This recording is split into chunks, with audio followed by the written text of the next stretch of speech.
Donc bienvenue dans ce tuto fait pour le premier cours de la saison 23-24 aux ateliers Beaux-Arts de la ville de Paris, atelier infographie 3D. Donc j'espère que ça vous donnera envie d'aller beaucoup plus loin. Donc on va voir pas mal de petites choses, de modélisation, utilisation des fonctions de base de Blender. Et donc je vous souhaite un très très bon tuto. Donc on va attaquer le projet dans lequel on va réaliser, on va s'inspirer de cette entrée de crypte, avec un terrain en pente, etc. On verra plus tard pour la végétation, mais déjà pour avoir quelques petites bases.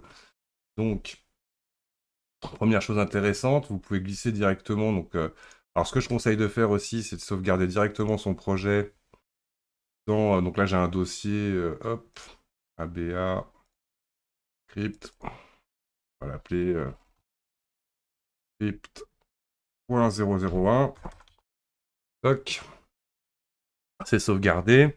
Maintenant, je vais vous montrer ça. Hop, vous pouvez donc, quand vous avez une image, directement la glisser dans Blender.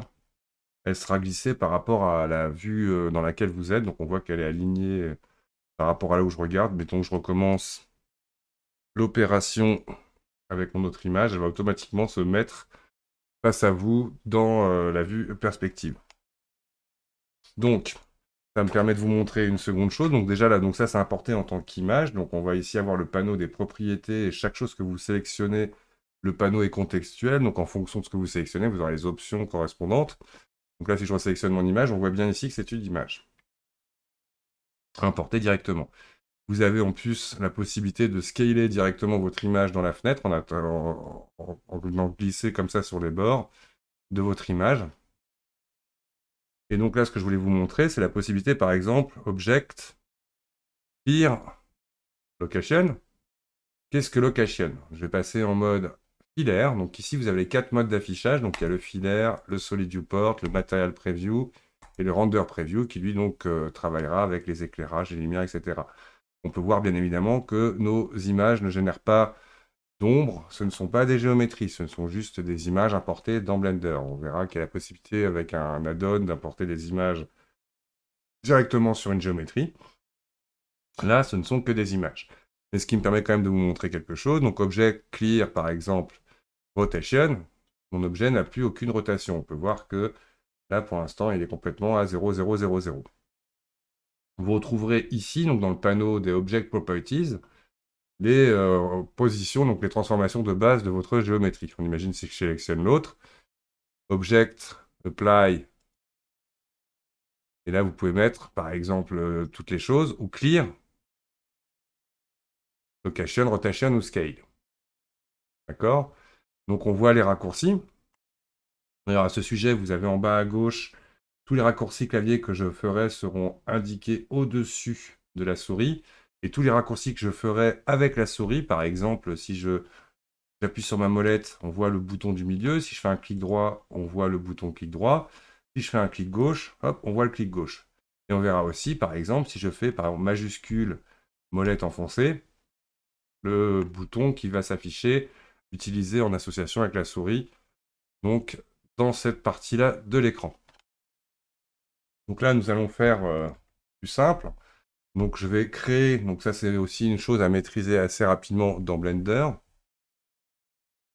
un panneau pour chacune de mes images. Donc là, par exemple, on peut étirer donc chacun des panneaux. Donc là, je ne vais pas le bouger parce que ça va casser l'organisation de mon écran avec la caméra. Donc pour créer un panneau ou en supprimer un, d'ailleurs on va commencer comme ça. Dès que vous allez dans le coin d'un des panneaux, vous voyez votre curseur de souris devient en fait le curseur de panneau. Et là, si je clique de ma vue perspective vers la vue timeline, qui est les panneaux par défaut quand vous ouvrez Blender, et que je clique et je glisse, on voit qu'il va me permettre d'écraser en fait le panneau par celui duquel je venais. Donc si je vais vers le haut, c'est mon panneau timeline qui va le prendre sur la vue perspective. Si je vais vers le bas, c'est mon panneau perspective qui va prendre la vue. On imagine je fais l'inverse. Stock, je me retrouve avec ma timeline. Mince, je ne peux plus travailler en 3D. Tous les panneaux auront en haut à gauche une icône déjà représentant le panneau en cours. Et là, si je veux revenir sur mon 3D Viewport, toc, je clique dessus, pof, c'est mon panneau 3D Viewport. D'accord? Donc là, par contre, ça m'a fait sauter les raccourcis. Donc on va le remettre. Hop. Voilà. Donc, je parlerai après du panneau latéral. Donc, on a aussi, une fois qu'on en est là, hop, donc la possibilité de créer des panneaux. Donc, que je pars du haut ou du bas, ça reviendra au même. Je clique et je glisse, ça me permet, dans le sens dans lequel je vais, de créer automatiquement un panneau. On imagine là, si je clique et je glisse vers le haut, automatiquement, il va me créer un panneau en allant séparer horizontalement le panneau. Quand je clique et je glisse vers la gauche, ça me permet de créer un panneau verticalement. Et donc là, vous pouvez donc fermer bien évidemment tous ces panneaux, comme cela. Donc là, je vais splitter celui-ci en deux. Hop. Et ici, je vais passer mon panneau en Image Editor. Le fait d'avoir sauvegardé mon fichier directement dans le dossier de travail, quand je vais faire Open, automatiquement, il va arriver dans mon dossier de travail. Et donc là, j'ai deux images que je vais utiliser de référence. Donc c'est la Mianan tombe. Toc. Donc là-dedans, c'est un panneau 2D. Donc j'appuie sur la molette pour glisser. Rotation de la molette. Et là, vous pouvez comme ça cadrer à votre convenance votre image. Faire la même chose en dessous. Image Editor. Open. Et je vais prendre ma deuxième image de référence. Et cette belle porte on va dire, ancienne, que je vais donc aussi utiliser comme inspiration. Je vais bien évidemment pas refaire exactement la même chose que l'on voit là. Le but étant juste de vous montrer comment démarrer un projet. Donc là, une fois que j'ai mes images de référence, je suis content, je vais commencer à travailler. Donc là, on voit dans mon image ici, j'ai un terrain en pente, c'est un peu l'intérêt aussi de cette chose-là, et une entrée de crypte. Donc l'entrée de crypte, ça sera ma boîte, et je vais ajouter une géométrie plan pour pouvoir créer mon sol. Donc je vais ajouter avec Add Mesh Plane un plan. Donc on veut voir maintenant combien fait mon plan. Par défaut, toutes les boîtes et les plans que vous mettrez auront 2 mètres carrés ou 2 mètres cubes pour le cube. Quand j'ouvre mon panneau latéral sur item, vous avez en haut ici donc tous les paramètres de taille, de transformation, etc. Donc là, vous voyez la dimension de mon panneau fait bien 2 mètres par 2 mètres. On imagine là pour mon image, j'ai envie de faire par exemple un terrain qui fait à peu près 40 mètres. Donc c'est simple, j'ai qu'à multiplier 20 fois ces valeurs-là. Donc pour ce faire, donc je vais ouvrir View Toolbar, mon raccourci est indiqué T. Ici, si je prends l'outil Scale, et je peux venir ici, par exemple, cliquer sur le cercle et cliquer glisser pour arriver jusqu'à à peu près 20 mètres. Il y a une version beaucoup plus pratique dans Blender, c'est de rester avec les outils de sélection et de connaître progressivement les raccourcis qui vous aideront à mieux travailler avec Blender. Donc le raccourci d'échelle, en anglais, c'est Scale. Donc j'appuie une fois sur Scale, et si je veux que ça fasse 40 mètres, bah, je le fais par 20. J'appuie sur Entrée, et donc là, on voit bien une échelle de 20, qui me fait un panneau de 40 mètres. Donc ce qu'il faut comprendre, c'est quand l'échelle est à 1, c'est l'échelle réelle de l'objet. Donc là, j'ai un plan qui fait 2 mètres par 2 mètres avec une échelle de 20 dans les trois axes. Donc le Z, en l'occurrence, que je mette même 0, ça ne changera rien. C'est une géométrie qui n'a pas de hauteur, d'épaisseur en Z. Donc maintenant, si je veux que mon plan fasse réellement 40 mètres, Object, Apply, Scale. Et là, on voit que mon objet est arrivé maintenant avec une échelle de 1 et garde sa dimension de 40 mètres. Donc, comme on l'a vu avec les images, on peut clear la position, la rotation et l'échelle d'un objet, mais on peut aussi appliquer. Ce qui veut dire que du coup, votre objet sera complètement, voilà, avec des coordonnées choisies. Donc, seconde chose, pour l'affichage, donc là on voit que c'est un peu terne, on va avoir un peu de mal à voir. On va s'amuser donc dans le Solid Viewport. Ici, vous aurez les paramètres du Solid Viewport. Il y a tout un tas de choses à dire, donc là on va faire la version simple. Je vais juste activer le Cavity qui va renforcer l'affichage des arêtes. Et je vais passer dans un mode un peu plus visible. Donc dans le lighting, vous avez différents types de lighting. Là en l'occurrence, je vais utiliser un matcap un peu plus visible. Alors souvent j'utilise celui-là, mais là pourquoi pas un peu moins brillant, on va prendre celui-ci pour travailler. Donc vous avez différentes options qu'on verra au fur et à mesure. On peut afficher par exemple si on veut des ombres, c'est des ombres virtuelles, hein, on voit bien qu'elles ne viennent pas de la source de lumière, donc cet objet présent par défaut quand vous ouvrez Blender, c'est une lumière. On a une caméra d'ailleurs aussi. Pour l'instant, on ne va pas les utiliser, donc peu importe, je ne m'en soucie pas. Et donc, le shadow, attention à vos machines, c'est aussi, ça va prendre de la ressource. X-Ray, c'est en fait la bascule en transparence. Vous avez le raccourci du bouton X-Ray qui est ici. Un raccourci très intéressant à connaître. Alt Z, qui me permet de switcher entre le mode transparence ou pas. Donc il faut savoir qu'on fait un raccourci, vous restez appuyez sur le bouton Alt, celui qui est à gauche de la barre espace, et vous appuyez autant de fois que sur Z si vous voulez switcher entre transparence ou non. Ou le bouton qui est ici, c'est bon à retenir. Autre chose, si jamais vous êtes perdu, vous avez oublié un raccourci, etc., que c'est rien de dramatique, vous survolez un élément dont vous voulez revoir le raccourci, là on voit bien Alt Z, le raccourci shortcut marqué en bas du pop-up du menu, du bouton. En parlant de raccourci, que je vais beaucoup utiliser celui-ci, le N, c'est celui qui va vous permettre d'ouvrir ou de fermer le panneau latéral que vous avez dans le menu View, Sidebar, son raccourci est indiqué. N, qui vous ouvre ce panneau-là, et T pour les outils, les tools. Vous les avez tous les deux ici. Donc là, je vais refaire un coup de Alt Z. Et mon terrain. Alors en gros, je vais tout de suite m'occuper de ma caméra par rapport à ma boîte, en imaginant que je veux voir dans ce sens-là.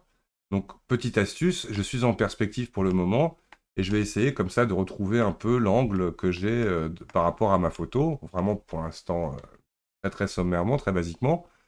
Et nous avons une option, à partir du moment où je suis dans une vue perspective, View, vu que je fais toujours par raccourci, il faut que je retrouve dans le menu. C'est pas Local View, c'est Caméra, non, Align View, voilà, il est là. Aligne Active Caméra to View. Toc, automatiquement, ma caméra, donc là je suis rentré dans ma vue caméra, et elle s'est adaptée par rapport à l'angle que j'avais de ma perspective. Si je zoome, maintenant quand je suis dans une vue caméra, en roulant la molette, je ne fais que me rapprocher de ce que voit la caméra. La caméra, je peux la sélectionner aussi à partir du moment où je suis dans la vue caméra, par le contour de ma caméra. Qu'est-ce que la caméra? Tout simplement, si jamais je calcule une image à partir de ma scène dans laquelle je travaille, automatiquement, il calculera ce que la caméra voit, donc par rapport à ce cadre-là. Le bouton qui est ici permet de sortir de ma caméra et d'y revenir. Autre chose, à partir du moment quand vous êtes dans une vue caméra et que vous utilisez donc la molette pour vous orienter dans votre fenêtre, automatiquement, vous allez sortir de la vue caméra. Très intéressant à savoir. Donc, on imagine, là, mon plan, je le trouve peut-être un peu grand. Je vais lui faire un scale de 0.5. Autre chose intéressante, à savoir, quand vous avez une valeur en dessous de 1, bah, vous n'avez pas besoin de mettre le 0. Vous mettez directement point et la valeur que vous voulez. Là, je valide. Là, j'ai divisé par 2 la taille de mon plan. Je rappuie sur N pour ouvrir mon panneau. Donc là, il fait 20 mètres et on voit bien qu'il a une échelle de 0.5. Et donc, le raccourci clavier pour appliquer les transformations, c'est CTRL A. Quand je fais CTRL A, automatiquement, vous allez voir un menu s'ouvrir. Et là, je vais lui demander, par exemple, All Transform. J'aurais pu lui demander Scale. Et hop, donc mon plan maintenant fait plus que 20 mètres avec une échelle à 1, une rotation à 0 et une location à 0.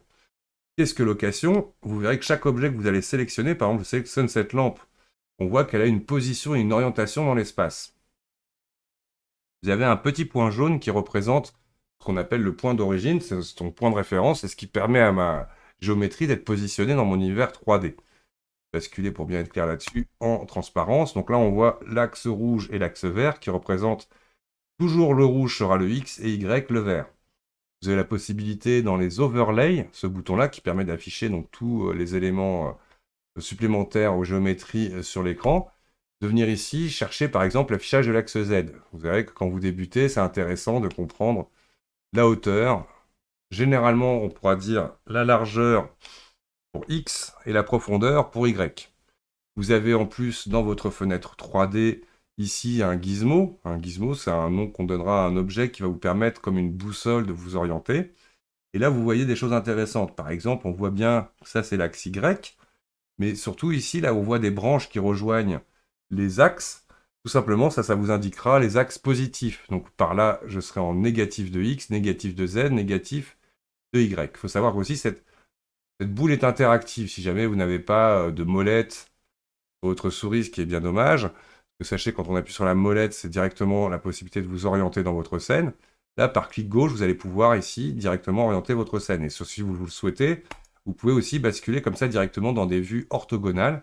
Automatiquement, les informations seront indiquées en haut à gauche de votre écran dans lequel vue vous êtes. Et là, si je viens, ça me revient automatiquement en perspective. Ça fait partie des réglages de Blender qui, quand vous êtes en orthographique, directement, il vous passe dans une vue orthographique. Et dès que vous revenez en perspective, il sort de la vue orthographique automatiquement pour vous basculer en vue perspective. Vous avez aussi ces boutons d'aide. Donc quand je parle d'orthographique, d'ailleurs, on voit le bouton ici quand je suis dans une vue perspective, qui me permet de basculer dans vue orthographique. C'est-à-dire que toutes mes droites sont parallèles. Je pense que tout le monde sait ce que c'est. Donc le bouton dont on a déjà parlé qui me permet de switcher pour rentrer dans ma vue caméra. Ici, ça va vous permettre de cliquer-glisser le pan. Donc de glisser par rapport à votre vue 2D. Et ici, de cliquer-glisser et de zoomer. Donc je vous ai donné comme information, donc là je vais sortir de la transparence. Pas l'overlay, pardon. Majuscule, molette enfoncée. Et je bouge ma souris. Ça me permet directement d'accéder au pan. J'appuie sur N là pour masquer mon panneau latéral. Contrôle, molette enfoncée, va vous permettre de faire un zoom progressif. On a déjà compris, en tournant la molette, ça fait un zoom incrémenté par rapport à justement à votre molette de souris. Et là, quand vous faites CTRL et que vous appuyez sur la molette et que vous avancez, vous allez avoir un zoom beaucoup plus progressif. D'accord? Autre chose très intéressante, si jamais je veux par exemple faire une rotation par rapport à là où se trouve ma souris ici. Je fais Alt, j'appuie sur la molette, automatiquement il va focus et tourner autour du point que j'ai choisi avec ma molette. D'accord? Alt, clic molette. Ça vous permet donc de focus. On imagine, je viens ici, toc, et je vais venir comme ça pour pouvoir me déplacer.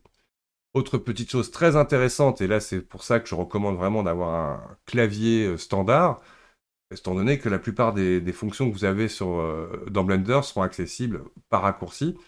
Vous avez donc besoin d'un pavé numérique. Pour ceux qui ne savent pas ce que c'est, le pavé numérique, c'est la partie où il y a les chiffres. Donc sachez, pour ceux qui ont un ordinateur portable n'ayant pas de pavé numérique, vous pouvez très très bien acheter comme une souris, juste un pavé numérique que vous pouvez brancher ou alors en l'utiliser en USB, en Bluetooth, etc. Qui vous permettra d'avoir les boutons du pavé numérique. Un qui est très intéressant, c'est le point du pavé numérique. On imagine, je sélectionne la caméra, simple clic dessus, j'appuie sur le point de mon pavé numérique, automatiquement il va venir zoomer sur son point d'origine. Si je prends mon plan, que j'appuie sur le point du pavé numérique, pop, je retourne sur mon plan. Très intéressant. D'ailleurs, dans le pavé numérique, je ne vais pas vous les donner tous comme ça directement, mais le 0 va vous permettre de rentrer ou de sortir de la vue caméra. En gros, le raccourci du bouton que vous avez ici. D'accord? Donc, maintenant, je suis content. Donc, mon plan fait 20 mètres par 20 mètres. En gros, ça va me suffire. Maintenant, je vais m'amuser à l'éditer pour lui donner un peu le relief nécessaire à mon sol.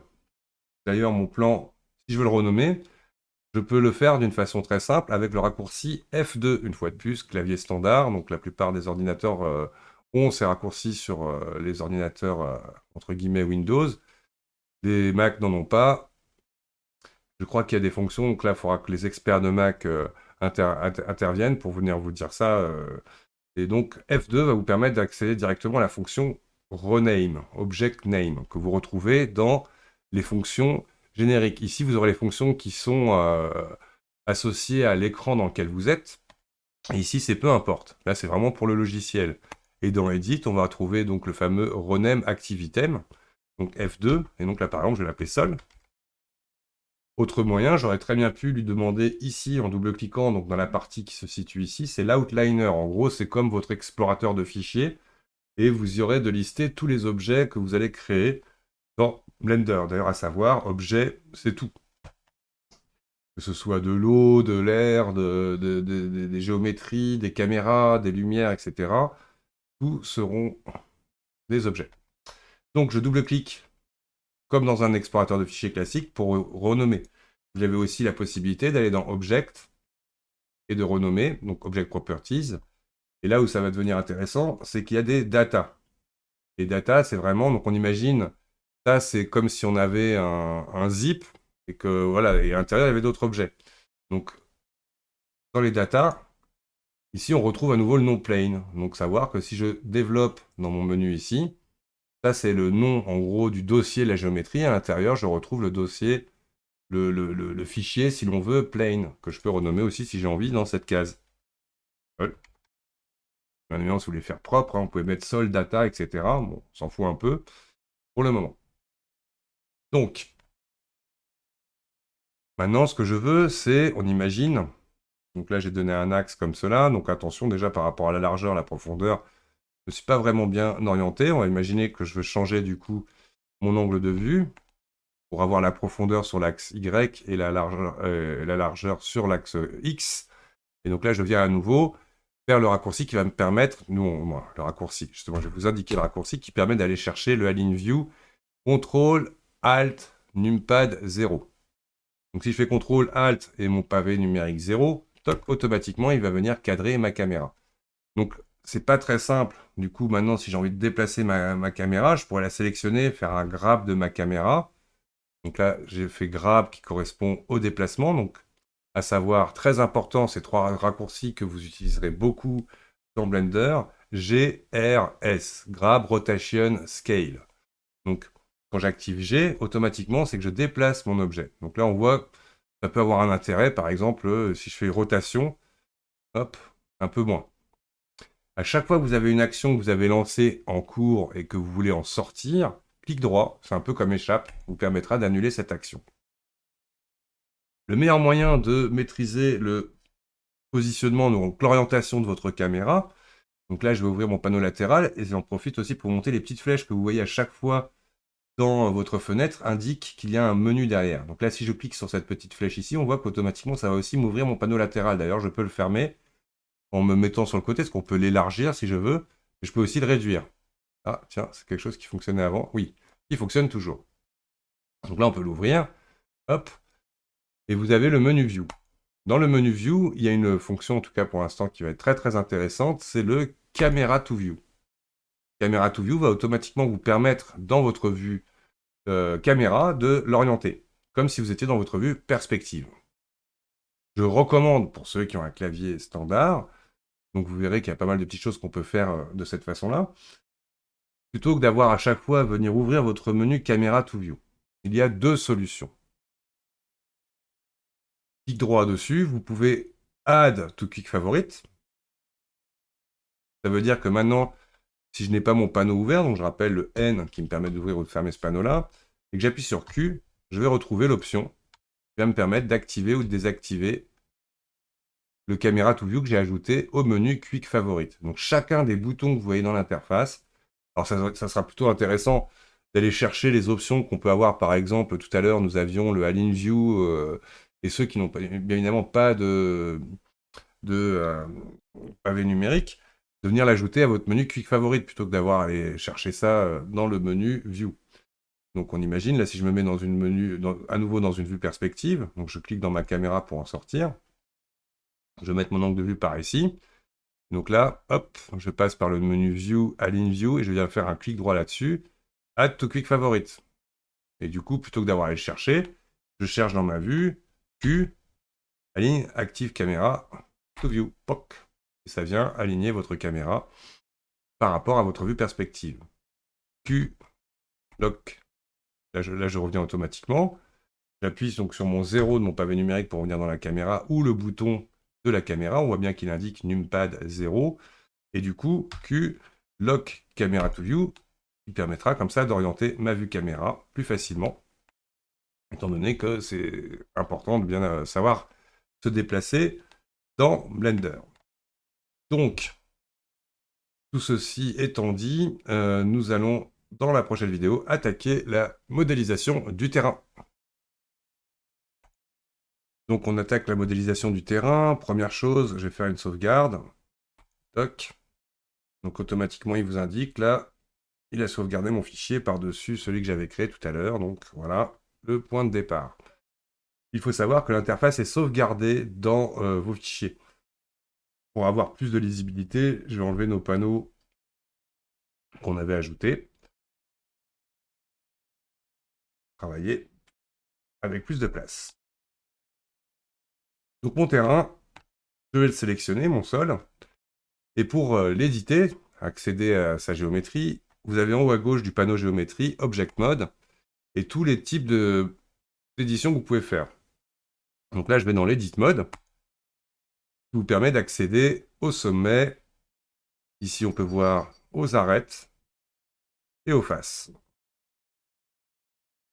Tous ces objets-là, vous allez pouvoir les déplacer. Donc, vous avez la possibilité d'utiliser les les fonctions Move, Rotate et Scale avec Gizmo. Donc là, par exemple, je peux déplacer mon objet. On va voir aussi que dans le panneau latéral, N, si je retourne dans Item, donc on voit que mon arête sélectionnée est à -10 en Y. On voit que si je la déplace ici, je vais pouvoir voir directement dans le panneau ici la position. Et que si je la grimpe par exemple en Z, hop, donc en utilisant bien la flèche, je peux comme ça lui demander d'être déplacé. Vous pouvez bien évidemment revenir ici et rentrer au clavier la valeur que vous souhaitez. Donc là, donc là, je vais basculer en mode transparence pour qu'on voit bien. Hop. Si j'ai envie d'avoir la forme, en gros, de mon terrain qui fait ça, un peu comme était ma photo, il va nous simplement falloir découper votre géométrie pour pouvoir avoir cette pente. Hop. J'enlève ces dessins. Et tout bêtement, pour couper une géométrie, vous avez tout un tas d'outils ici qui permettent de modéliser. Et donc, quand je clique et je glisse là sur ma barre d'outils, Tools, soit vous le mettez en 2 colonnes, soit vous cliquez un corps et vous avez la possibilité ici d'avoir toutes les fonctions en question. Alors, je vais tout de suite vous apprendre à les utiliser par raccourci clavier. Par contre, de retenir tous ces raccourcis clavier pourra être compliqué. L'avantage, c'est que toutes les fonctions que vous allez utiliser ici, comme je le montrais tout à l'heure pour le fameux Alt-Z, vous avez la possibilité de venir, donc là c'est le Loop Cut qui va nous permettre de couper. Chacun des boutons, en le survolant, vous permettra de retenir comme ça petit à petit les raccourcis. On peut voir que le Loop Cut, qui va tout simplement couper votre géométrie avec une nouvelle arête, c'est CTRL R. Donc là, je suis dans ma fenêtre 3D, j'appuie sur CTRL R, et en fonction de l'arête que je vais survoler, il va me montrer en jaune ce qu'il va faire. Donc la découpe va passer. Donc là, si je survole cette arête, il va couper cette surface en fait en passant par le milieu des arêtes. Un simple clic. Et ensuite, après, j'ai le choix de pouvoir déplacer le long du chemin en fait l'arête sélectionnée. Donc là, je clique, toc, valider. Je vais en refaire un deuxième, CTRL R. Et là, on va le mettre à peu près au niveau de la base de notre entrée de crypte. Toc. Et là, donc, ça nous fait 2 découpes qui vont nous permettre, tout bêtement, si je prends la surface, alors, petite indication ici, les raccourcis clavier, alors je ne sais pas si on va le voir ici, ouais, non, c'est pas si évident que ça. Donc les 1, 2, 3 du haut du clavier sont les raccourcis qui vous permettront de switcher entre les différents modes de sélection. Vertex, Edge et Face. Sommet, arête et Face. Donc là, je vais aller en mode Face. Et c'est important aussi à savoir, quand vous êtes en transparence, quand vous n'êtes pas en transparence du coup, sélectionnez une face, il n'y a rien de plus simple, je clique n'importe où sur cette face, ça la sélectionne. Le logiciel vous la met en surbrillance pour vous montrer qu'elle est bien sélectionnée. D'ailleurs, à savoir, si je veux additionner, majuscule va me permettre d'additionner ou de soustraire. Autre fonction qui est très intéressante à connaître, qu'on utilisera beaucoup aussi dans Blender, si je veux sélectionner par exemple jusqu'ici, plutôt que d'avoir à faire majuscule, clic, je sélectionne cette face-là, je vais sur cette face-là, j'appuie sur CTRL, clic, automatiquement il va sélectionner tout ce qu'il y a entre les deux endroits où j'aurais cliqué. Donc là, je veux que cette face-là, et je vais utiliser le Move pour lui donner un peu de hauteur. Donc on verra après, on pourra toujours le régler plus tard pour faire mon angle. Donc ça, c'est la première chose à comprendre. Pour déformer vos géométries, il vous faudra des arêtes qui sont constituées de vertex, etc., etc. Donc on passera par un mode de sculpture plus tard pour améliorer la forme de notre terrain. Mais voilà, déjà, ça va nous permettre. Donc on imagine, là, je suis, par exemple, on va être précis, à 2 mètres de décalage entre cette face-là et cette face-là. Très intéressant, vous pouvez toujours à n'importe quel moment prendre les arêtes que nous avons réalisées en faisant des loop cuts et pouvoir les glisser comme ça en utilisant le curseur de déplacement. Autre chose, si j'ai envie de déplacer cette arête sans passer par les outils les outils Gizmo, je vais par exemple appuyer sur le grab, et là on voit que par défaut il va se déplacer n'importe où, sauf là où je voudrais. C'est-à-dire que si jamais je veux le déplacer sur l'axe Y, j'appuie une fois sur Y, toc, et là je vais pouvoir comme ça choisir de déplacer mon arête sur Y. Je rappelle à n'importe quel moment, si vous êtes perdu, clic droit, pof, annule l'action en cours. Donc GY forcera le déplacement de mon arête sur Y. Une autre solution, G, je me déplace légèrement vers la droite, je clique avec ma molette, automatiquement il va comprendre que je voulais déplacer mon arête sur Y. Vous verrez que Blender est vraiment très interactif. Donc on imagine c'est très bien comme ça. Ça sera peut-être un peu haut, je vais non, ouais, non, c'est très bien comme ça. On réglera ça plus tard s'il faut. Donc là, on aura compris comme ça l'importance des arêtes qui permettent donc de pouvoir déformer votre géométrie.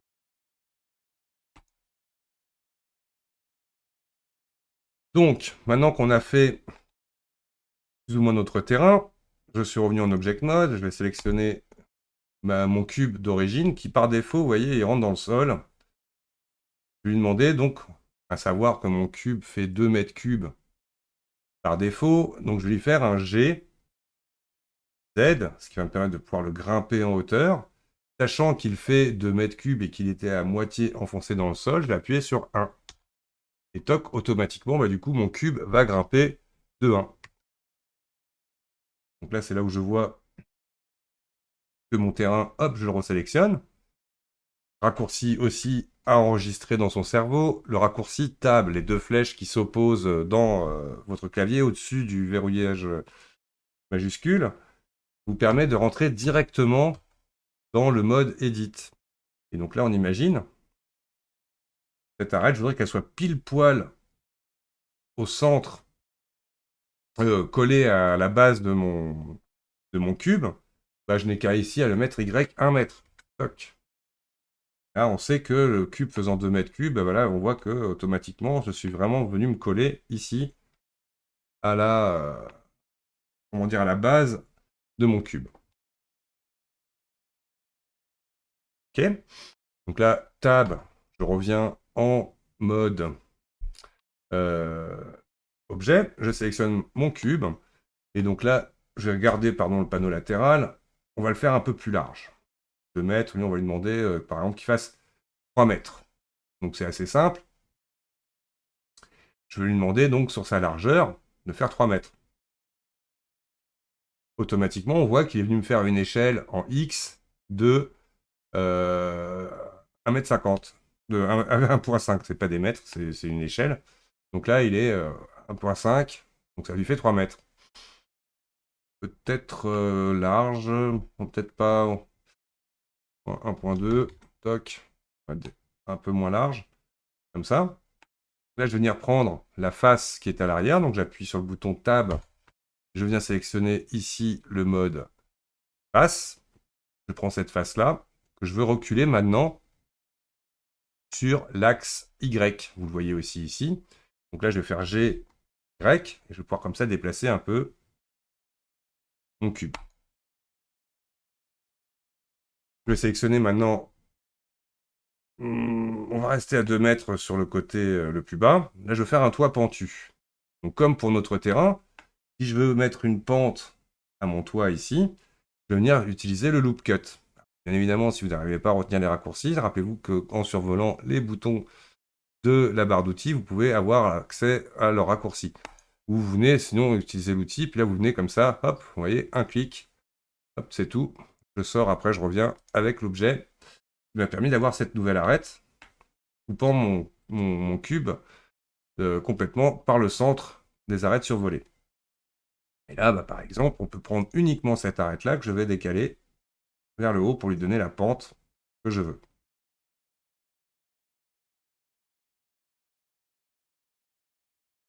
On est pas mal. Je me mets dans ma vue caméra. Donc là, rappelez-vous, elle est encore normalement en mode Align to View. Là, c'est encore le moment d'aller chercher l'angle. Donc on voit peut-être que mon terrain ne sera pas assez large, mais on va pouvoir par exemple décaler. Donc il faut bien imaginer que vous êtes que dans un vaste théâtre. Je repasse en Object Mode, je sélectionne mon terrain et je vais le graber légèrement sur l'axe X. Vous voyez, pour N. Parce que là, vous voyez, on voit du coup la bordure de mon terrain. Donc j'ai X. Là, je vais pouvoir le décaler jusqu'à, voilà, que mon cadrage dans ma scène me permette de voir mon terrain. Et après, le reste, vu que c'est en dehors de ma fenêtre de rendu, on s'en fout. Donc, je vais appuyer sur mon Q, je lock Camera to View que j'enlève. Petite astuce aussi, pour finir ce stade-là, je vais venir vous montrer le raccourci que moi j'utilise pour le Camera to View, qui n'est pas utilisé par Blender, mais comme on sait que le 0, je vous l'ai dit, du pavé numérique, c'est ce qui permet de switcher entre la caméra ou pas, que le contrôle Alt 0 du pavé numérique, c'est le raccourci qui vous permet d'aligner votre caméra à la vue perspective. Moi, j'utilise le raccourci Alt 0. Donc, tout simplement, vous faites Camera to View, clic droit dessus. Change Shortcut. Alt 0. Il est enregistré. Attention, quand vous faites ce genre de réglage, n'oubliez pas d'aller dans Edit, Préférences, et faites un Save Préférence. Comme ça, à votre prochain démarrage de Blender, le raccourci sera actif. Et on voit que si je fais Alt 0, je peux comme ça activer ou désactiver le raccourci du Align to View. Là, hop, je retourne dans ma vue caméra. Alt 0, hop, je peux l'activer. Donc là, vous le voyez, votre bord de caméra en pointillé. Sinon, il ne l'est pas. Donc là, il l'est, et hop, je vais pouvoir comme ça hop, bien recadrer ma vue par rapport à ce qui m'intéresse. J'enlève mon panneau latéral, je vais encore glisser G, X. Voilà, donc on voit qu'il est peut-être pas assez grand mon terrain. Donc S pour Scale, X, et là je vais le grandir légèrement. Voilà, pour que tout le terrain soit à l'intérieur de ma caméra. Je vais peut-être un peu le dépasser sur la largeur. Et donc, c'est parfait. On se rappelle à la fin, ça sera toujours très important de le faire. Apply Scale. Vous avez dit tout à l'heure le raccourci, CTRL A, Scale, qui vous permettra comme ça d'avoir une échelle à 1. Ça sera, vous verrez, j'expliquerai sur différents exemples, mais d'avoir un objet avec une échelle non uniforme apportera plus de problèmes que de solutions quand vous allez peindre, éditer, etc. Donc toujours prendre comme réflexe quand vous faites une échelle, et surtout non uniforme, d'appliquer l'échelle à votre objet. Donc maintenant, nous allons réaliser le chaînage d'angles. Pour ceux qui ne savent pas du tout ce que c'est, le chaînage d'angles, ce sont donc les jonctions généralement d'angles de murs qui permettent comme ça d'avoir dans les maisons anciennes une solidité. Donc c'est très simple, vous allez voir à réaliser dans Blender. Donc je vais ajouter une nouvelle boîte. Alors très intéressant à savoir, c'est quand vous créez une nouvelle géométrie, c'est l'une des raisons du 3D, du curseur, tout simplement, la géométrie va automatiquement se créer au centre, se positionner sur le 3D curseur. Donc, si j'ajoute un mesh add mesh cube à nouveau, donc là on voit en jaune, basculer en transparence, mon cube créé et positionné directement sur le chaînage d'angle. Sachez que lui, on va lui faire une petite boîte, donc on va lui faire une échelle de 0.1. S.1, ce qui fera donc logiquement donc un cube du coup de 20 cm. Je peux constater que mon cube, si je retourne dans Item, voilà, il fait 0.2, donc l'échelle est le mètre, donc là je suis à 20 cm cube. Et je vais venir tout simplement le sélectionner. Hop, alors, petite chose intéressante aussi, quand vous avez plusieurs objets qui se superposent, on va voir qu'autant que je clique, autant de fois que je clique, bah, ça sélectionnera et me montrera les différents objets. Une fois qu'il est sélectionné, mon cube, je peux utiliser par exemple, je vais mettre sur la vue verticale Z, et venir le déplacer, par exemple, en prenant le petit carré du gizmo de déplacement. Et là, c'est-à-dire que je déplace, hop, uniquement en X et en Y. J'enlève la transparence. Je retourne dans ma vue 3D et le voici. Donc là, je vais le grimper légèrement. Je vais le laisser rentrer dans le sol. Rappel, point du pavé numérique ou View Frame Selected. Point du pavé numérique qui permettra de zoomer sur votre sélection. Et là, je vais pouvoir comme ça, avec un peu plus de précision, venir le mettre voilà, de manière à ce qu'il pénètre le mur, mais en dépassant suffisamment. D'accord? Je vais aller en Edit Mode. Je vais prendre une face ici. Et donc là, je veux faire un truc assez simple. Donc Alt Z ou, attention, bien en mode face. Le truc à savoir aussi, c'est quand vous êtes en transparence, pour sélectionner une face, c'est les points représentant le centre de la face. Donc là, hop, je peux sélectionner comme ça facilement ma surface. Le gizmo, là, m'indique le positif de X. Donc si je veux déplacer, par exemple, de 20 cm en négatif de X, je fais donc grab, l'axe X, et je tape moins point de toc. Et automatiquement, donc j'ai déplacé ma surface de moins 20 cm par rapport à l'axe de l'univers. Je fais bien en Edit Mode parce que ça aura son intérêt d'avoir mon point d'origine à cet endroit-là. D'accord? Donc je repasse en Object Mode. Je rebascule Alt Z sur de la transparence.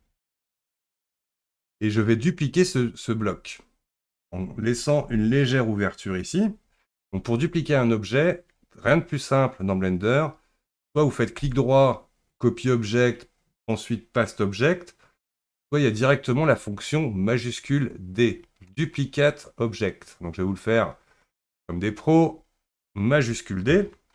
Donc là, en fait, je peux bouger n'importe comment mon cube. Donc je vais le contraindre sur Z. J'appuie une fois sur Z. Toc, et je grimpe en laissant un léger espace entre les deux pour avoir mon deuxième cube de mon chaînage d'angle. Et on va tout simplement lui faire une rotation de 90 degrés.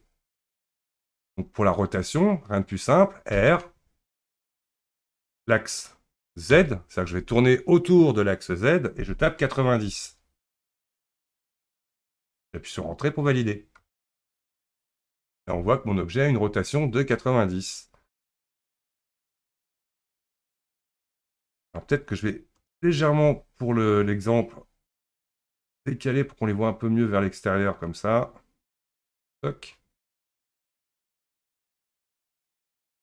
Et voilà. Donc là, j'ai la première base de mon chaînage d'angle. Je vais sélectionner le second de mes cubes de chaînage d'angle.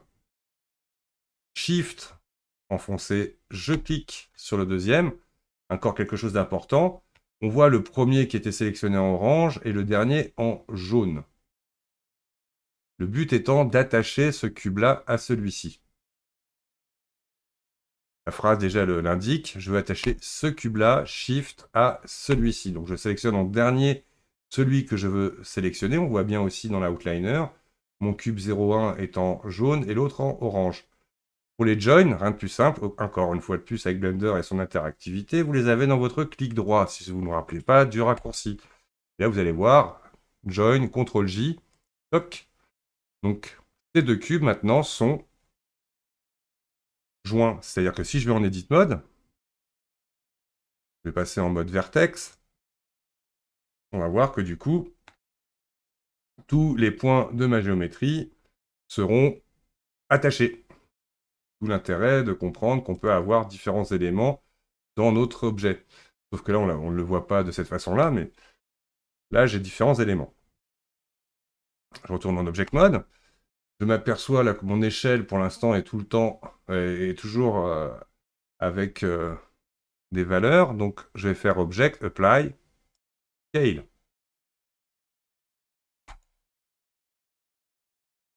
Et voilà, c'est tout bête.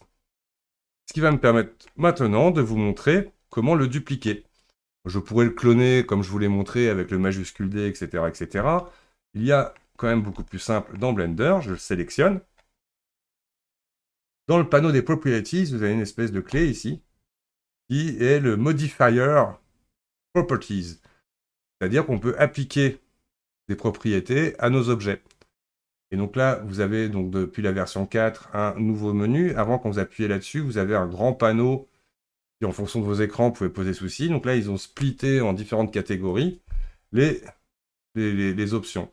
Et donc, dans Generate, je vais chercher le Array. Array qui va me permettre, donc là, on voit qu'automatiquement, il a dupliqué sur l'axe X mon objet. Donc là, ici, par exemple, le count, on va lui en rajouter plusieurs, etc. On voit qu'il va automatiquement dupliquer ma géométrie. Donc je ne vais pas parler des autres options, quoi qu'il arrive, pour le moment. Là, ça ne nous intéresse pas, il le duplique sur l'axe X de une fois la taille de la géométrie. Donc là, si je mets à 0, ben en fait, je vais avoir, même si j'ai des copies, elles sont toutes les unes sur les autres. Là, ce qui m'intéresse, c'est le décaler sur la hauteur. Donc là, je vais zoomer un peu pour voir mieux ce que je fais. Point de mon pavé numérique. Hop, je m'oriente un peu mieux. Et donc, si je le mets à 1, toc, ben forcément, ils vont être collés ici. Que ça le duplique par rapport à la hauteur de ma géométrie globale. Donc là, je vais déplacer, mais ça va être très rapide. C'est-à-dire que oh, je vais avoir du mal à venir chercher le léger espace que je voudrais de cette façon-là. Je rappelle, même dans les boutons radio, donc vous pouvez cliquer, glisser pour changer les valeurs. Clic droit aussi pour annuler l'action en cours. Si je veux changer la valeur de ce bouton plus précise, j'appuie sur majuscule et je clique et je glisse. Et là, je vais chercher léger gap en espérant avoir le même que j'avais en bas. Hop, on est pas mal. Je vais même faire un peu moins, on va mettre 1.01. Toc. Et là, automatiquement, donc il duplique. Alors bien évidemment, il m'en faudra moins. Et là, on voit que je suis légèrement au-dessus du fêtage de mon toit. Donc ce que je vais faire, je retourne en Edit Mode. Et là, attention, je vais sélectionner la face qui est en dessous. Et je vais lui demander d'avoir le curseur à cet endroit-là. Alors vous l'avez normalement dans le menu View. Non, le curseur, ça va être dans Select. Du coup, pareil, quelque chose que je fais tout le temps par raccourci. View, où est-ce que ça va être? Donc, on va le faire avec le raccourci Alt S, non, Maj S, toc. Maj S, c'est le raccourci du curseur. Oui, ça y est, du coup, ça me revient. Et c'est dans Select. Hmm. Donc, Maj S, je retrouverai dans le menu. C'est, oui, Mesh. Snap, voilà, c'est là. Et là, je vais mettre par exemple curseur to selected. Vous allez s'en rappeler. Et donc automatiquement, le fameux curseur qui me permettait au départ de positionner les objets que je vais créer, c'est positionné au niveau de ma face qui est ici. Pourquoi j'ai fait ça? Tout simplement, vous allez voir, donc là on va être dans de l'approximatif. Si je sélectionne tout, select all, en raccourci, j'ai tous mes objets sélectionnés. Et là, je vais lui demander du coup de pouvoir faire une échelle en utilisant le 3D curseur. Et on voit que du coup, là, mon gizmo s'est mis à la position de mon 3D curseur. Et là, en fait, je vais me focaliser sur ce qui se passe ici. Et si je fais S, Z, avec majuscule d'enfoncer, je vais pouvoir comme ça aller chercher approximativement, voilà, l'edge, l'étage de ma boîte. Ce qui me permet du coup, en ne modifiant que ça, de corriger tout l'ensemble. Je retourne en Object Mode. Donc mon objet, maintenant étant créé, je ne veux pas m'embêter à le remodéliser pour le mettre de l'autre côté. Et on va lui ajouter du coup un autre modificateur, add modifier generate mirror. Donc là, le mirror se fait par défaut sur le point d'origine de l'objet. Donc là, je réduis hop, l'affichage de l'array pour me concentrer. Donc là, c'est parfait, il est sur l'axe X. Par contre, je vais prendre comme mirror object la maison. Toc, et du coup, il va utiliser le point d'origine de la maison qui est là, à 0, 0, 0, 0. Donc du coup, il fait automatiquement le mirror par rapport à cet objet. Là, c'est parfait. Le chaînage d'angle est réalisé sans trop de soucis. Donc on va s'attaquer à la création du toit. Donc je sélectionne la maison, d'ailleurs, on va l'appeler crypt. Toc.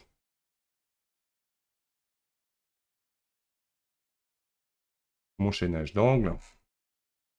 Je sélectionne ma crypt. Edit mode. Je vais sélectionner les deux faces de mon toit. Et ce qui va me permettre donc de lui donner un volume, c'est de faire une extrusion. Une extrusion, c'est le terme dans toutes les langues, ça sera extrusion, c'est vraiment d'une surface 2D, en gros, j'en fais son volume. Donc vous avez le extrude région, par exemple. Donc là, son raccourci est très simple, c'est E. Vous voyez? Si je fais E, automatiquement, il va extruder les objets, mais en partant dans l'axe Z, en gros, en l'occurrence, de ma géométrie. C'est pas ce que je veux. Attention aussi, si jamais je fais un clic gauche, ça valide. Mais, je reviens en arrière pour être très explicite. Si je fais E et clic droit, toc, et que je déplace, on va bien constater en fait que ça a fait l'extrusion. C'est-à-dire que l'extrusion se passe en deux temps. Là, je reviens deux fois en arrière. D'ailleurs, je vais enlever, hop, le curseur, je le remets sur la valeur par défaut, median point. Quand vous faites une extrusion, il y a deux actions. La valeur d'extrusion et le positionnement d'extrusion. En gros, il faut revenir deux fois en arrière quand vous annulez une extrusion. Là, par contre, la chose que l'on constate de problématique, c'est que je voudrais avoir mon extrusion qui parte orientée par rapport à chacune de mes faces. Donc vous l'avez quand vous avez plusieurs outils ici, on va voir quand on a une petite flèche et qu'on a plusieurs options. Et donc, ce qui oriente une face en 3D, c'est ce que l'on nomme la normale, c'est l'orientation de la surface. C'est comme si je sélectionnais par exemple cette face et que je lui mettais par exemple le curseur sur le normal. Là, on voit, hop, l'orientation de ma surface par rapport à sa géométrie. Donc là, je vais rester sur le global. Et donc, pour avoir la possibilité d'extruder chacune de mes faces par rapport à leurs propres orientations, on va passer par le menu Alt-E. C'est-à-dire que ce n'est pas extruder tout court, c'est extruder avec option. Et là, je vais choisir Along Extrude Face, Along Normals. Et là, quand je vais extruder, on voit que les faces vont vraiment partir en parallèle de ma géométrie. Toc. Du coup, je vais pouvoir sélectionner les deux côtés ici. Je vais lui redemander Alt-E, longue face normale. Toc. Faire un petit côté comme ça. Et là, maintenant, je vais venir sélectionner cette face-là. Et pour aller sélectionner jusque de l'autre côté ici, j'appuie sur CTRL. Toc. Je vais faire la même chose ici. Donc, pour additionner à la sélection de la face avant, la face arrière, je vais faire Shift. CTRL. Toc. Et là, il a bien sélectionné. Pour m'en assurer, je bascule en transparence.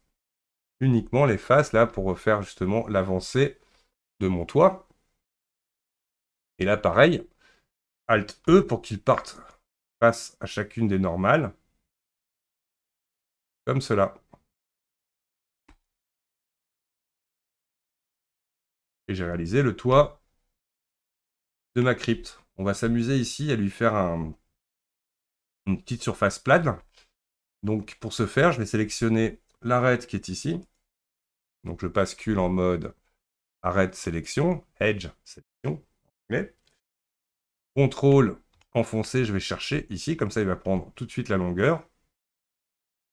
Et maintenant, je voudrais transformer, donc c'est encore un outil qu'on va voir. Donc on a vu le loop cut, l'extrude, donc normal. Et maintenant, nous allons voir le bevel. Le bevel, c'est en gros d'une arête, j'en fais une surface. CTRL B. Et là, automatiquement, vous voyez, il va venir générer une face à partir de mon arête. Donc je ne vais pas faire un truc trop grand. OK. Et là, je vais faire un simple extrude. Et maintenant, on peut faire, par exemple, une échelle S sur X. Voilà, toc. Et comme ça, cette espèce de j'ai oublié le nom, le terme que je voulais employer, ce qui n'est pas grave. Donc là, mon maillage n'est pas forcément super propre à cet endroit-là, ce qui n'est point grave pour votre premier 3D. On peut nettoyer, par exemple, là, les arêtes que l'on a en trop ici, je les ai sélectionnées, clic droit, Dissolve Edges, ça veut dire que là, j'ai une face à 5 sommets, on verra que c'est pas forcément ce qu'il y a de mieux. Mais là, hop, je fais la même chose ici. X, qui est le raccourci pour Delete, Dissolve Edges. Toc, ça les enlève. Là, j'ai une géométrie un peu plus propre. Donc, là, celle-ci, je peux la décaler un peu. Et si j'ai envie, hop, ici, on va pouvoir faire un petit promontoire pour y mettre, par exemple, une croix ou autre symbole, étant donné que je ne veux pas voilà, mettre de symbole dans cette vidéo. Vous mettrez ce que vous voulez comme type de symbole. Je vous montrerai peut-être plus tard. Donc voilà, là, j'ai réalisé mon toit. Ok, on est bien. Maintenant, on va faire la porte. Donc pour faire la porte, assez simple. On va lui faire un trou dans le mur avec encore une option facile. Donc là, je passe en Object Mode. Je viens créer un plan. Add Mesh Plane. Donc là, mon plan, il s'est mis là où j'avais le 3D curseur tout à l'heure de la boîte que j'ai créée. Par exemple, on va aller faire Object Clear Location. Par contre, je veux le tourner de 90 sur l'axe X. Donc RX 90. Et je vais l'avancer comme ça, toc, pour qu'il vienne face à mon mur. On va le grimper par exemple GZ1. On sait qu'il fait 2 mètres carrés par défaut quand on le crée. Et là, il est pile poil au niveau du sol. Donc par contre, Edit Mode pour le reste. Là, par exemple, je veux qu'il fasse que 1 mètre de large, donc faisant 2 mètres, SX.5, toc. Il fera automatiquement du coup la taille qu'on lui a demandé. Donc si j'en Edit Mode, là on voit que j'ai un objet qui fait 1 mètre sur 2. Donc je veux avoir un bord un peu arrondi en haut. Donc pour ça, ça va être simple. On va venir diviser le segment qui est ici. Et pour ce faire, petite option très intéressante, parce que là je vais juste faire un cadre de porte, vous allez voir. Je veux me passer de la face pour le moment. Parce que sinon je vais me retrouver avec plein d'arêtes tout de suite sur ma géométrie, et ça va plus me gêner. Donc là je vais Delete, X, Only Face, Faces. Toc. Ça veut dire que je garde uniquement les arêtes de ma géométrie, elle n'a plus de face. Et du coup, je vais sélectionner hop, l'arête qui est tout en haut. Et pour la découper, tout simple, clic droit, Subdivide. Donc il a automatiquement, donc là je vais mettre en vertex pour qu'on le voit, hop, divisé en deux mon arête. Si je reviens en arrière, hein, je vais le refaire propre en Edge. Voilà. Donc clic droit, Subdivide. Vous avez donc un panneau très très important aussi dans Blender qui se trouve en bas. C'est le Adjust Last Operation. Et donc là, par exemple, si je veux le diviser plusieurs fois, on va le mettre par exemple 5 fois. Donc c'est plus facile à voir en mode vertex, mais hop, voilà, là, donc là j'ai carrément les points, les 5 points. Donc j'ai bien fait exprès de prendre un nombre impair pour rester au centre avec un vertex. Et maintenant je veux donner une forme un peu arrondie à ma porte. Donc il y a une façon très simple de faire. Je vais prendre le Proportional Editing, donc c'est cette fonction-là, qui va vous permettre, alors vous verrez, je vous conseille, pour vous l'utiliser pour la première fois, de vous mettre assez loin pour comprendre ce que vous allez faire. Donc là, je veux grimper en hauteur, mais en venant proportionnellement grimper les points qui sont à côté. Donc, O, à savoir le raccourci du Proportional Editing. Une fois de plus, hein, vous survolez le bouton et vous aurez le raccourci qui s'affichera. Pourquoi est-ce que je m'éloigne? Parce que quand je vais faire G, Z, là on voit un cercle. Donc là, effectivement, je vais bouger un peu tout ensemble. Et donc, en roulant votre molette, vous allez pouvoir, comme ça, changer l'influence qu'auront les points sur la transformation de vos points. Donc, plus vous allez avoir, voilà, le cercle va être petit, plus il n'ira pas, moins il ira chercher les autres sommets. Et donc là, vous pouvez, comme ça, bouger proportionnellement tous les points d'un coup. Donc voilà, mon arc est plutôt pas mal. Je suis content, je valide. Donc là, je veux par exemple tout rebaisser. Donc j'appuie sur O pour tout baisser. Je sélectionne le premier sommet, CTRL, hop. Et là, je peux baisser un peu pour avoir la hauteur que je désire. Et voilà. Donc maintenant que j'ai fait ça, je vais peut-être un petit peu améliorer manuellement le résultat. Ok, ça me convient. Donc, je vais utiliser dans un premier temps ces arêtes pour créer une nouvelle face. Donc, tout simplement, à savoir, donc là, je me mets en mode Edge, du haut du clavier, et je vais cliquer sur Alt et clic. Automatiquement, il va sélectionner tout le chemin de mes arêtes. Pour pouvoir créer une face à partir de cette sélection, remarquons bien, je suis en Edit Mode, je n'ai qu'à appuyer sur F, Fill, remplir en anglais. Et là, ça va me générer du coup une surface à partir des arêtes sélectionnées. J'aurais pu le faire en mode vertex aussi, que ce soit plus explicite. Voilà. Et donc maintenant, ce que je veux, c'est utiliser ça pour trouer le mur de la maison. Donc tout bêtement, on va rajouter, pour donner une épaisseur à cette surface, un modificateur Generate Solidify. Donc par défaut, il est de 1 cm. Donc là, je vais passer en négatif. Et le but étant de rentrer dans la maison, là, comme ça. Donc n'hésitez pas à vous mettre en mode transparence pour voir ce que vous faites comme rentrer dans la doc. On pourra le régler plus tard. Je passe en Object Mode. Et cet objet, donc là j'enlève la transparence pour être très explicite. Donc pas être complètement au niveau du sol, lui je vais le grimper légèrement. Là, pour qu'il y ait une légère marche d'entrée. Je vais lui demander d'être, déjà pour éviter qu'on voit les arêtes de chacune voilà, des faces, je vais lui demander en faisant un clic droit dessus, Shade Auto Smooth. Ça va me permettre de lisser ma géométrie. Hop.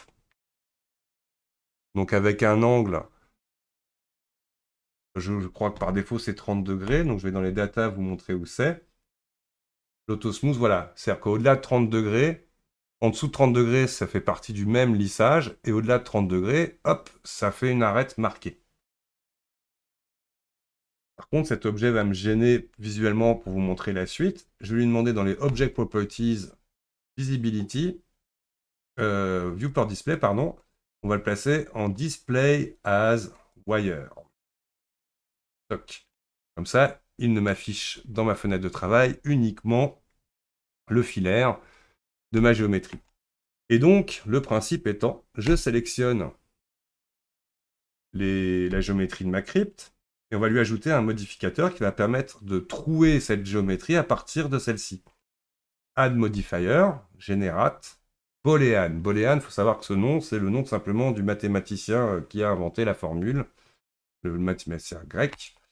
Et le booléen a trois options. L'intersection, c'est-à-dire qu'en gros, il ne fera que récupérer. Donc, je vais tout de suite vous montrer les trois options. Donc là, je vais chercher mon objet plane, toc. Donc là, on voit qu'ici, il va falloir aussi demander à mon objet d'avoir un auto smooth. Je le sélectionne, clic droit, shade, auto smooth, pof, pour bien retrouver. Alors, il y a mon terrain, il faudra bien évidemment tweaker plus tard. Il y a mon terrain qui passe par là. Mais donc, automatiquement, là, du coup, on voit que ça vient percer. Donc par défaut, on est sur différence. Union, ça va tout simplement ajouter la géométrie à la première. Et intersect, il va garder uniquement la partie qui avait à l'intersection entre les deux géométries. Donc là, en l'occurrence, différence. Et automatiquement, voilà, on a le résultat souhaité. On est très bien.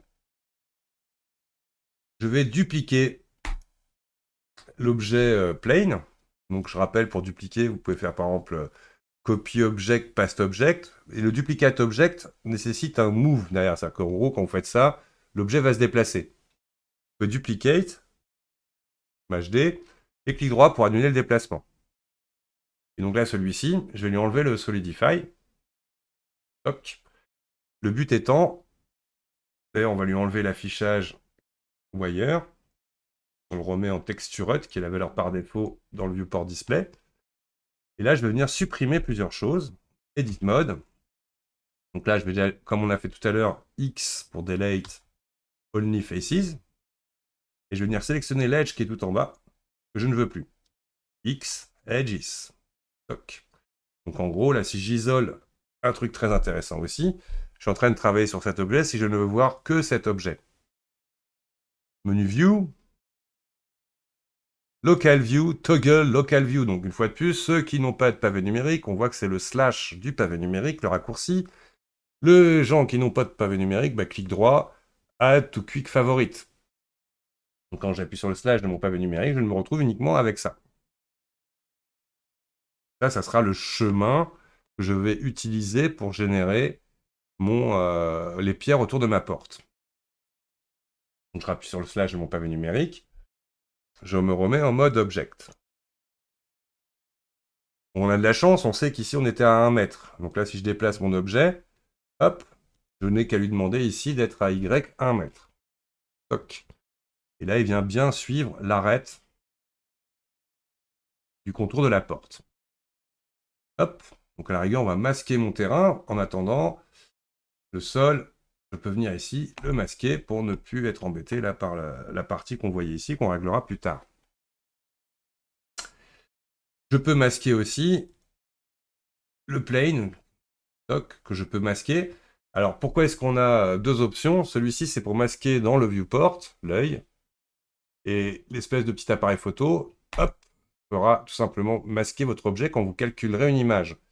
Souvent, on oublie, quand on utilise des objets pour faire du booléen, on oublie de les masquer. Du coup, au rendu, vous allez voir la géométrie qui permettait de percer votre autre géométrie.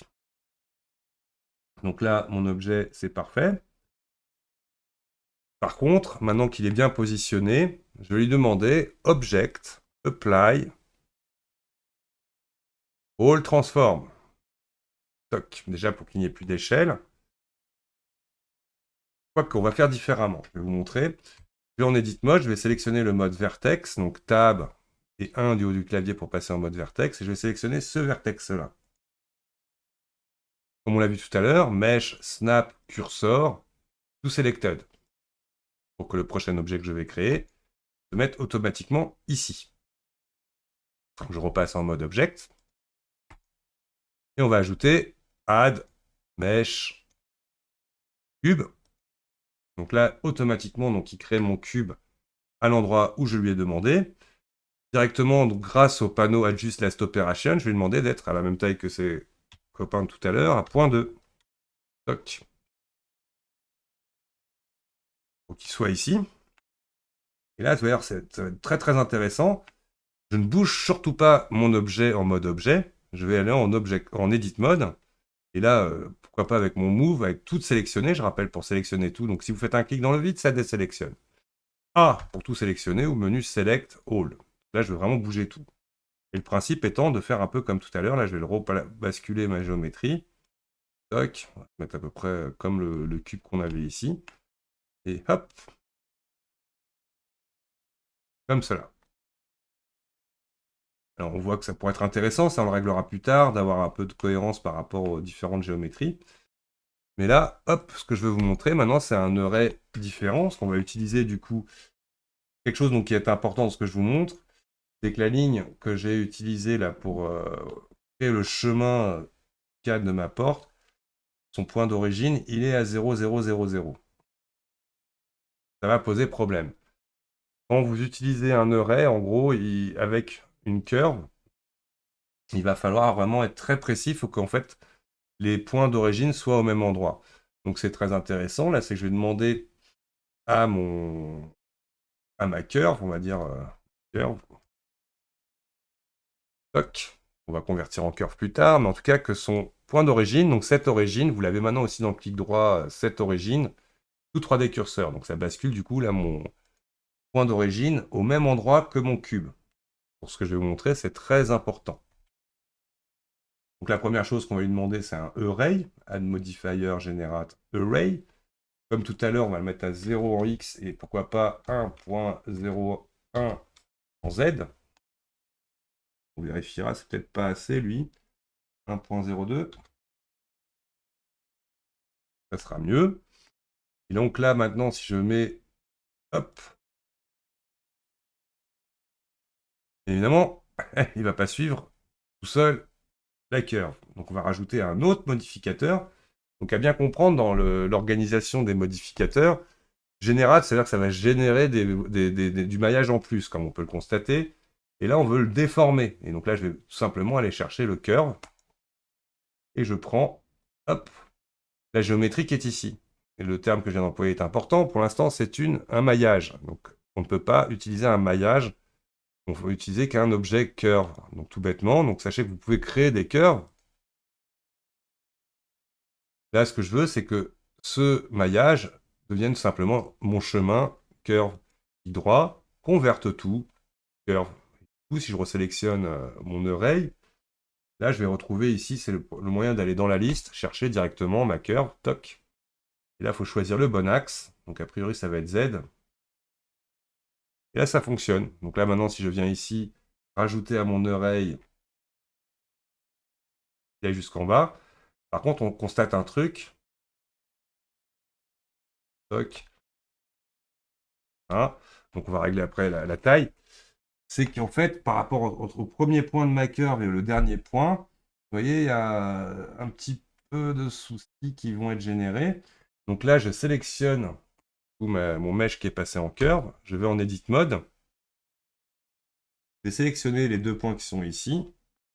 Clic droit, Subdivide. Vous verrez que la plupart des options que vous avez en mode curve sont les mêmes que vous avez, quasiment les mêmes que vous aurez en maillage. Donc là, je subdivide et je me retrouve avec un point ici. Avant de le bouger, je vais d'abord sélectionner les deux côtés ici et le subdivide.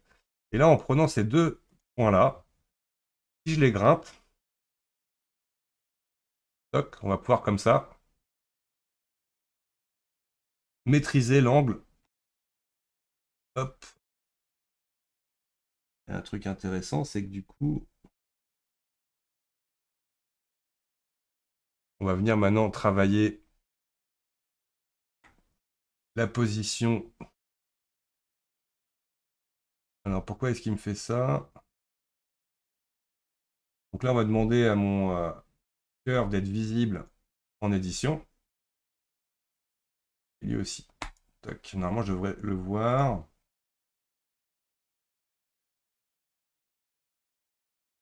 OK. Donc là, je sélectionne ma boîte en Edit Mode. Et on va venir positionner mieux le résultat. Toc. On voit en plus qu'on va devoir changer. Donc là, je sélectionne tous les points du haut et on va venir doucement, voilà, pour avoir quelque chose de moins symétrique. Et peut-être que là, c'est pas très joli. Donc je vais resélectionner mon curve en Object Mode et venir l'éditer. Hop. Là, je vais prendre déjà ces deux points-là que je vais grimper encore un peu plus. On va prendre tout ça et venir travailler un peu mieux la forme pour avoir quelque chose, voilà, de plus métrique.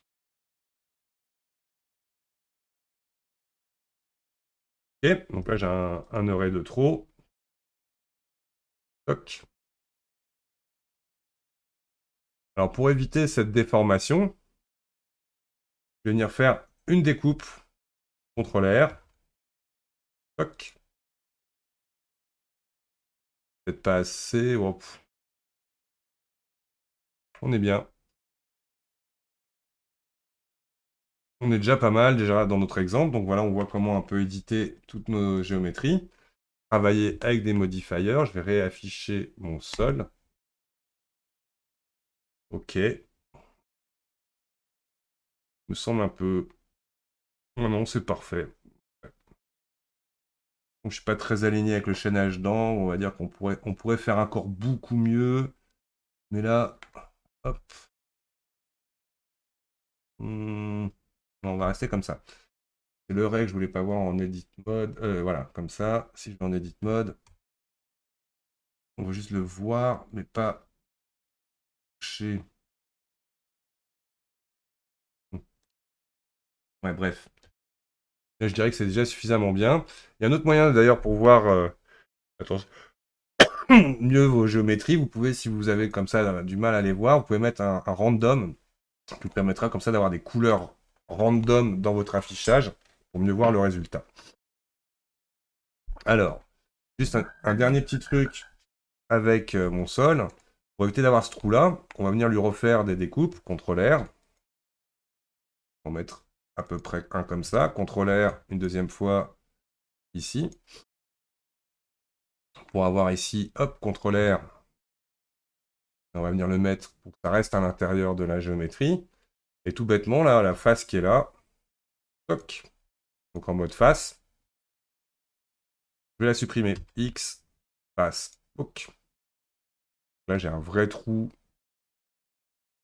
qui permet du coup d'éviter d'avoir la face de ma géométrie, de mon sol qui passe à travers, voilà, vous voyez dans mon ouverture de porte.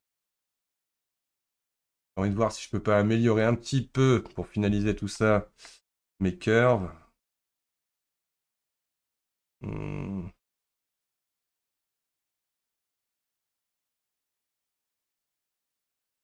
Peut-être mieux comme ça.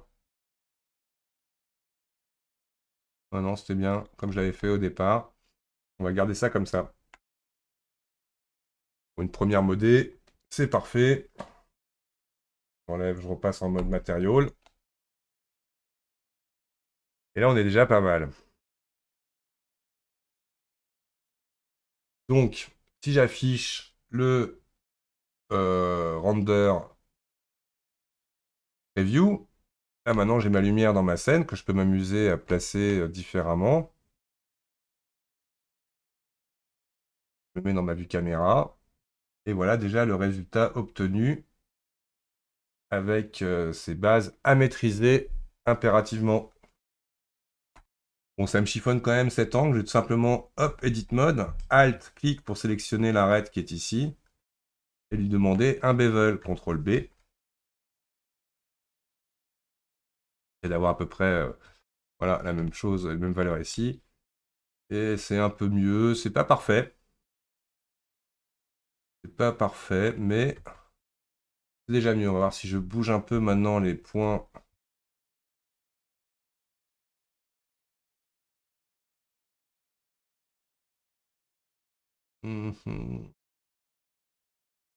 Est-ce que c'est sympa? Hop, non, je vais garder ça comme ça. On va le mettre ici, pile poil à la crédence du truc. Et voilà, donc en tout cas, quelques modificateurs. Donc je résume, on a fait du booléen, du array, curve. Dans les outils qu'on a utilisés, on a utilisé du loop cut, CTRL R, pour venir couper nos géométries. On a fait du extruder longue normale, avec Alt E. On a fait du bevel, CTRL B, et c'est tout. La plupart des autres fonctions ont été le move ou le rotate ou le scale pour obtenir déjà ce premier résultat. Donc à tout de suite pour la suite. Donc pour terminer cette prise en main de Blender, nous allons parler un petit peu de l'environnement. Alors tout bêtement, quand je passe en mode render preview, tout à l'heure on a positionné notre éclairage. Donc on verra dans Blender qu'il y a deux façons de moteurs de rendu. Il y a Eevee et Cycle. Cycle qui est un moteur ray tracing beaucoup plus réaliste. Là on va rester dans un truc simple avec Eevee, où je vais vous montrer comment créer un brouillard, un effet de brouillard. Ça vous fera comme ça aussi une initiation pardon, aux matériaux. Donc je vais ajouter une nouvelle boîte, cube, Et voilà, qui va être ma boîte d'environnement. Alors attention, elle a toujours sa taille, donc là, on va lui mettre 10 mètres carrément. Poc. Donc elle est très grande. Pas assez. On va venir ici lui demander, dans les Object Properties, d'être en Wire. Je vais en Edit Mode. Edit Mode. Et je vais, grâce au mode de transparence, l'activer. En mode face, lui donner à peu près, donc là, je reste sous mon sol. Je m'assure de bien être sous le sol. Donc si on va venir, hop, cadrer notre brouillard par rapport à notre angle de vue. Donc là, je viens en gros encadrer toute ma scène. Je passe dans ma vue caméra. On va voir qu'il va falloir un petit peu grimper aussi la partie supérieure, comme cela. Donc voilà une boîte qui va me servir pour générer mon brouillard. Object Mode. Donc, nous sommes en Render Preview. Je ne verrai pas ce que je vais vous montrer dans le mode Solid Viewport. Donc là, je suis dans le Render Preview. Je vais venir, en me mettant en bas, dès que j'ai mon curseur de panneau, cliquer, glisser pour ajouter un nouveau panneau. Et lui, je vais aller chercher dans ces options ici, le Shader Editor pour créer une matière à ce cube. Donc je vais faire New, toc. Quand vous faites New, automatiquement, il vous crée un nœud Principled BSDF, qui est le matériel de base de Blender, attaché à un nœud de sortie, le matériel Output. En l'occurrence, là, je ne veux faire que un élément de volume, comme on peut le voir ici. Donc là, je vais supprimer le Principled BSDF, X, pour le delete, et ajouter un shader Principled Volume, que je mets dans mon éditeur de nodes. Donc c'est un éditeur 2D, un molette pour vous déplacer. Et donc je vais connecter la sortie du Principled Volume. Désolé. On va passer en mode silence, tout ça. Hein. Je vais connecter mon volume au volume. Et là, on voit automatiquement. Donc là, je vais mettre dans ma vue caméra pour le reste des réglages. Donc la densité, pour l'instant, est trop importante. Je vais la mettre à 0.1. Je vais reculer un peu le zoom de ma caméra. Et augmenter. Donc là, j'ai ma lumière qui est ici, que je vais sélectionner. On va venir chercher les paramètres de ma lumière. Et on va la passer à 2000. Hop. Histoire d'avoir une lumière volumétrique. Et là, mon brouillard est peut-être pas assez dense, mais je vais vous montrer quelque chose de très intéressant. Donc là, je sélectionne mon cube 01, qui est celui-ci. Là, on va le renommer... allez hop, ce sera plus rapide en anglais. Fog. Et pour lui donner du bruit. Donc ça, c'est vraiment... Vous verrez, pas mal de choses... on apprendra pas mal de choses dans ce domaine. Je vais ajouter une texture de noise, de bruit. Si je connecte, alors, soit on a de la couleur, soit on a l'information, simplement le facteur, à ma couleur ici. Toc. Ça ne servira pas à grand chose. Donc là, si je le mets dans la density, toc, on ne voit pas grand chose non plus. Tout bêtement, ce que je vais faire, je vais ajouter un converteur color ramp. On utilise énormément ça en 3D. Qui va me permettre de compresser l'effet de mon bruit. Donc là, je vais le mettre, paf, entre le lien entre les deux. Et là, en réduisant le blanc et le noir, toc, dans la densité. Donc soit c'est complètement transparent, soit c'est complètement opaque. Donc là, si je clique sur le nœud du blanc et que je viens ici descendre, voilà, légèrement cette option. Donc là, plutôt que de donner un chiffre, je vais choisir par des méthodes de couleur l'apparence de mon brouillard. Et tout bêtement, là, si je viens ici, alors pour que ce soit plus visible, je vais passer aussi par le World Properties. Le fond par défaut est gris. Là, je vais passer mon fond en noir. Ok. Si j'ajoute du détail à mon bruit, on va s'en rendre compte. Et surtout si je change le scale.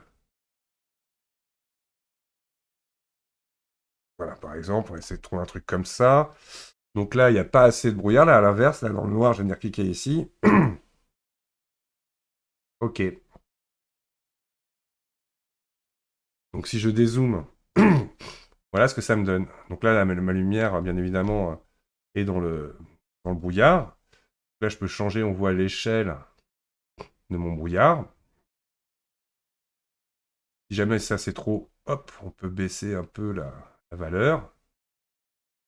OK. Et donc pour finaliser tout ça, on va voir comment faire une animation. Mais pour animer donc mon brouillard dans le temps, je vais choisir plutôt d'être en 3D, d'être en 4D, tout simplement pour ajouter le white, qui va me permettre dans le temps d'animer mon bruit. Et pour ce faire, je vais ouvrir un nouveau panneau, donc celui qu'on a par défaut, la timeline, que je vais remettre.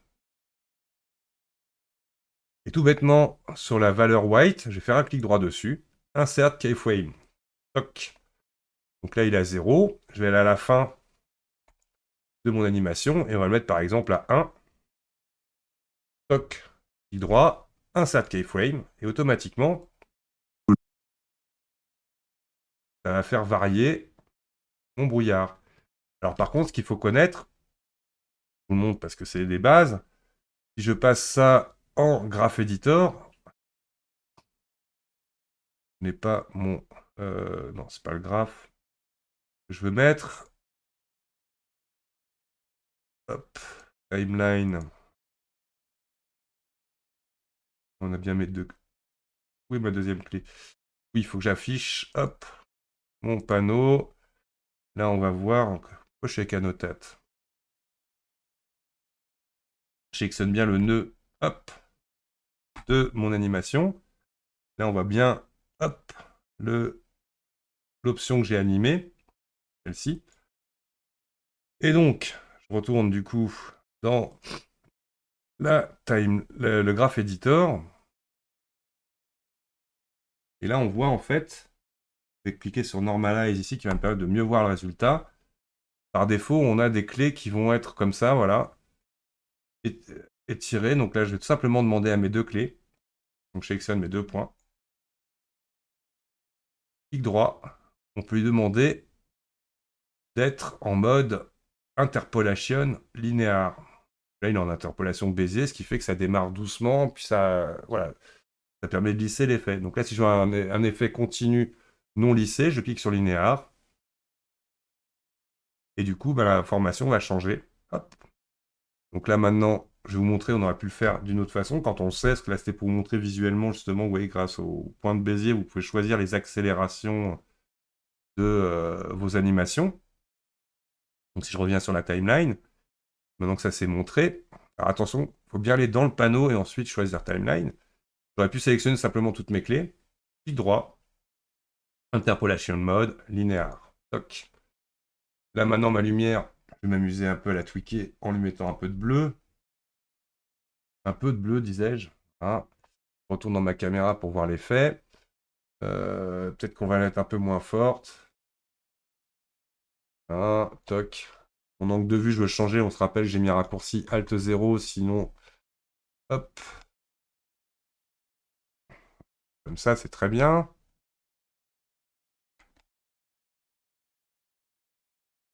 On est pas mal. Et donc là, alors forcément, maintenant, hop, je peux fermer mon panneau du shader editor, réduire ma timeline. On va pouvoir plus zoomer dans notre scène. Je ferme les différents panneaux N et T. Quand je vais appuyer sur play, automatiquement, du coup, là, mon brouillard va changer. Peut-être que le bruit est pas assez important. Donc là, je peux aller, hop, toujours avec mon fog de sélectionner. J'ai ici le Material Properties. Donc on retrouvera du coup les options qu'on a dans le panneau Shader Editor. Donc là, c'est le volume qui m'intéresse. Et du coup, j'ouvre ici. Là, je retrouve la rampe dégradée. Et mon noise, il est là. Toc. Et là, mon noise, on peut changer sa scale. Donc, on va le baisser un peu pour se rendre compte un peu plus de l'effet. Et voilà. on a un brouillard animé. Donc bien évidemment, on va pouvoir aller beaucoup plus loin. Donc là, il y a un truc qui est dommage. Bon, il n'y a pas la végétation, il n'y a pas notre escalier, il y a encore pas mal de choses à voir. Si on arrive à faire déjà tout ça dans un cours, ça sera déjà génial.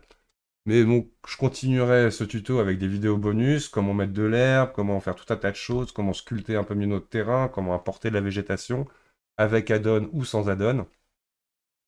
Et voilà, donc j'espère que ce tuto vous aura permis de comprendre comment fonctionne Blender, en tout cas dans ses bases, et vous donnera envie d'aller plus loin.